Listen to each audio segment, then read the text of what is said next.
हरियाणा वक्फ board के chairman Chaudhary Zakir Hussain ने वक्फ bill को लेकर प्रतिक्रिया दी है। उन्होंने वक्फ बिल को मुस्लिम समुदाय के लिए बेहतरीन बताया है और कहा कि इसका फायदा समुदाय को होगा। जिन लोगों ने कब्जे किए हैं वही लोग बिल पर शोर मचा रहे हैं। बीजेपी सरकार ने धर्म के साथ कोई छेड़छाड़ नहीं की, बल्कि रिकॉर्ड ऑनलाइन होने से वक्फ को फायदा होने वाला है।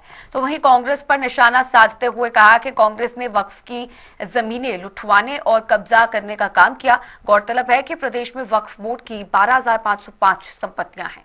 इन पर 23,000 किराएदार हैं। अब पारदर्शिता के लिए इन संपत्तियों का डिजिटलीकरण किया जाएगा। हरियाणा वक्फ बोर्ड को किराए से 27 करोड़ की आमदनी होती है। मुस्लिम प्रॉपर्टियां जो वक्फ बोर्ड की हैं, इसके मैनेजमेंट में और उनकी इनकम को अकाउंट्स में ढंग से करने के लिए ये वक्फ बिल की अमेंडमेंट आ रही है और इससे फायदा ही होगा, कोई नुकसान नहीं होगा। विपक्षी लोग सिर्फ विपक्ष के नाते इसका विरोध कर रहे हैं। हरियाणा वक्फ बोर्ड इसी तरह काम कर रहा है जिस तरह वक्फ बिल में अमेंडमेंट है और यहाँ ट्रांसपेरेंसी से काम हो रहा है। आइंदा पूरे देश में ट्रांसपेरेंसी से काम होगा। जिस तरह हरियाणा वक्फ बोर्ड की सारी प्रॉपर्टी ऑनलाइन हमने कर रखी है, GIPS मैपिंग करा रखी है, इसी तरह पूरे देश में होने वाला है।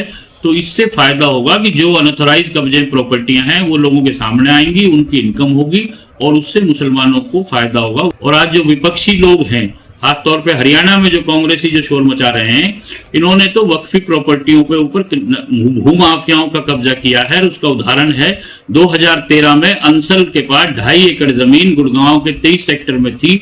वो अंसल को इन्होंने कब्जा करवा दिया, एक चलती हुई ईदगाह के ऊपर बुलडोजर फिरवा दिया। और उस टाइम कांग्रेस के विधायक, ये जो आज मौजूदा विधायक हैं, आफ्ताब अहमद, मोहम्मद इलियास और इसराइल जो विधायक हैं, इनके पिताजी मरहूम चोई जलेब खां, ये भी हमारे साथ गए थे हुड्डा साहब के पास मुसलमानों के साथ। लेकिन जब भी कांग्रेस सरकार ने, हुड्डा साहब ने उस जमीन को नहीं दिया, भूमा